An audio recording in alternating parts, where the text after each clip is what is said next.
and welcome to Robin's house. I just wanted to show off my brand new tool that I got. It's called a Stampin Positioner, and it's meant to be a block that you can use over and over again with some help for you. So it comes on these two little notchies and creates this springy background to stamp with. It has some little notches that actually hold some cool little grid paper that's meant to go right in those holes. How fun is that?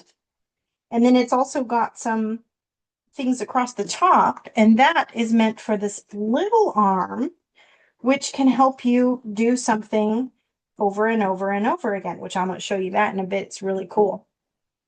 So the main idea is if you want to stamp something, this is great if you're doing assembly line stuff. If you're doing the same exact thing over and over and over, then a Stampin' Positioner is amazing. It just takes a lot of the thought and the effort out of it. But if you want to, if you're not very good at stamping, or you have a tendency to kind of mess it up a little bit, I'm gonna try to intentionally mess it up a couple times so you can kind of see why a Stampin' Positioner might be useful. For example, if you press down and you only stamped part of the image. Everything is still in place. Everything's locked in place. You can push it down again more intentionally. And you can see that, maybe you can see that I didn't ink my block up all the way. So you can always try again. And here you go. Putting plenty of ink on the block, setting it down nice and tight. And now we have a perfect image. You stamped that one 3 times, absolutely over itself. And another benefit is when you get ink on your block, it will not transfer to your paper because it doesn't ever get close enough. You're not rocking and rolling it. It's all set. So that is amazing.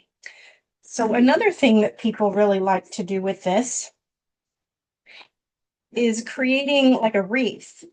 So you might use this little function here to create a little wreath design, and you just kind of put what you want. And I don't have any perfect images because it's not a project that I'm doing for real. I'm just kind of showing an example. But you put your paper down, ink it up,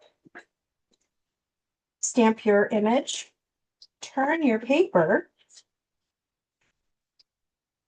and do it again.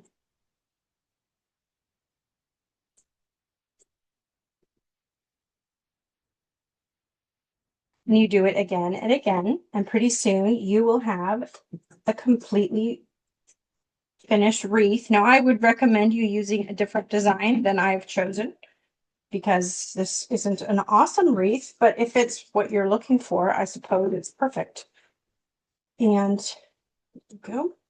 But my favorite technique that I'm going to show you next is awesome. So there you go. Now you have a wreath that goes round and round. You put your message on the middle, or however you want to do it. And that was super easy. Now, one of the things that I've been doing with my woolly friends is masking. How much fun would it be to create a masking card like this? So we have our little sheep friend, put our mask in place,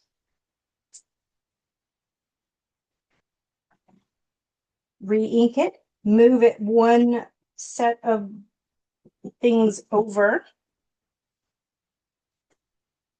ink it again, move it one set of things the other way. Pretty soon you've got a whole lineup of adorable little sheep. And I also thought, well, it doesn't have to be one behind the other.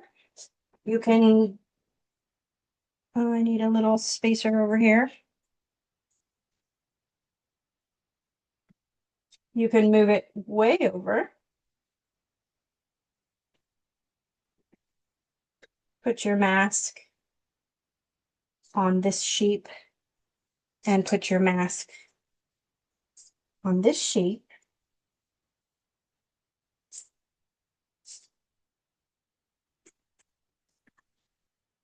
And the possibilities are just endless. You can create this whole row of sheep, some in front, some in back, all mixed up. How cute is that?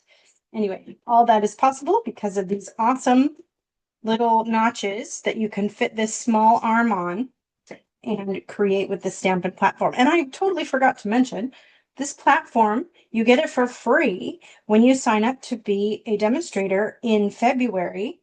So I hope that you will want to give this a try. It's a lot of fun. Being a demonstrator is even more fun. You get to play with stuff all day. But anyway, if you have any questions, please reach out. I'm happy to talk. Thank you so much for watching. Happy crafting.